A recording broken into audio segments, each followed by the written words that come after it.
અભય થઈને નિષ્પક્ષતાથી નિરપેક્ષ રીતે વાસ્તવિકતાનો અરીસો રૂપી સચોટ માહિતી લાવતો સત્યની સાથે અભય ટાઈમ્સ। સુરતના ઉધના વિસ્તારમાં આવેલ કુરિયર કંપનીમાં લાગેલી આગ મામલે ખુલાસો થયો છે। ત્યારે આગ પૂર્વ કર્મચારીઓએ લગાવી હોવાની સાથે ગોડાઉનમાં ચોરી બાદ આગ લગાવી હોવાનું સામે આવ્યું છે। ઉધના ખાતે આવેલ કુરિયર કંપનીમાં લાગેલી આગ મામલે પોલીસે ખુલાસો કર્યો છે। કુરિયર કંપનીમાં આગ લાગી ન હતી જ કે લગાવાઈ હતી। આગ પૂર્વ કર્મચારીઓ દ્વારા ચોરીને અંજામ આપ્યા બાદ લગાવાઈ હતી। તો 35 લાખથી વધુની ચોરી કર્યા બાદ પૂર્વ કર્મચારીઓએ આગ લગાવી હતી। તો આ જ રીતે આ ચોરોએ અઠવા વિસ્તારમાં પણ 40 લાખથી વધુની ચોરીને અંજામ આપ્યો હતો। હાલ ઉધના પોલીસે 3 રડાઓ ગોપાલ રાવ, બની સિટી, બદ્રુ મગરુ ભૂકણ અને ઝાકીર હુસેનની ધરપકડ કરી છે। વિસ્તારમાં બ્લુ ડાર્ટ નામની કંપની કે જે ઉધનામાં એક શોપિંગ સેન્ટર પાસે આવેલી છે, ત્યાં આગ જાણવા જોગની ફરિયાદ નોંધવામાં આવી હતી, જે 3 તારીખનો બનાવ છે। ત્યારબાદ પોલીસે જે ઉધનાની સર્વેલન્સ ટીમ છે, આ ઉપરાંત જે ઇન્વેસ્ટિગેશન ઓફિસર છે અને ઉધનાના બંને પીઆઈસીઓ આ સ્થળની વિઝિટ કરે છે।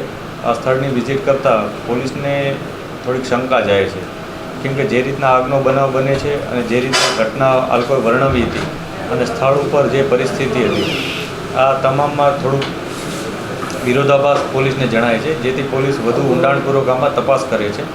તપાસ કરતાં કેટલીક બાબતો સામે આવે છે અને પોલીસને એવું ખ્યાલ આવે છે કે આ સમગ્ર ઘટનામાં આગ લાગવાનો બનાવ એ બનાવી અને ઉપજાવી કાઢેલો બનાવ જણાય છે અને હકીકતમાં ત્યાં એક ઘરફોડ ચોરીનું પૂરેપૂરું એક યોજનાબદ્ધ કામકાજ કરવામાં આવ્યું હતું અને એ આધારે અમે કેટલાક પુરાવાઓ પણ મેળવ્યા હતા।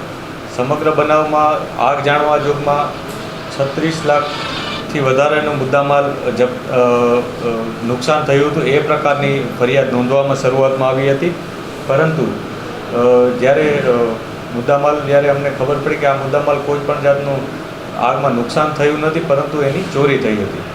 પોલીસે આ બાબતે આમાં જે મુખ્ય આરોપીઓ છે, જેમાં 3 વ્યક્તિઓ સામેલ છે, એકનું નામ ગોપાલરાવ વાસુદેવરાવ બની સિટી છે, એકનું નામ બદ્રુ મગરુભાઈ ભૂકણ છે અને ત્રીજો વ્યક્તિ ઝાકીર મોહમ્મદ અલી સૈયદ, આ 3 વ્યક્તિઓ આમાં સામેલ છે।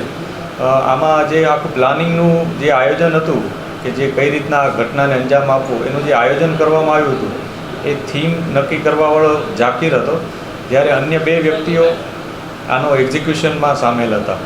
આમાંથી ગોપાલરાવ છે એ સિક્યુરિટી મેનેજર તરીકે બ્લુ ડાર્ટમાં જ નોકરી કરતો હતો, જ્યારે બદ્રુ કરીને એક વ્યક્તિ જે 2 દિવસથી સિક્યુરિટી ગાર્ડ તરીકે જોડાયેલો હતો, એ અગાઉ તે પહેલાં ડ્રાઇવિંગનો ધંધો કરતો હતો અને આ જે ઝાકીર છે એ બ્લુ ડાર્ટમાં જ સુપરવાઇઝર તરીકે કામ કરે છે। આ સમગ્ર બનાવમાં પોલીસે 35 લાખ જેટલો મુદ્દામાલ રિકવર કરેલ છે, જેમાં 8,25,000નું રોકડ રકમ, 26,96,000નું મોબાઈલ, જેમાં 40 નંગ મોબાઈલ સામેલ છે। આ ઉપરાંત એક DVR અને એક લેપટોપ, આટલો મુદ્દામાલ પોલીસે કબજે કરેલ છે।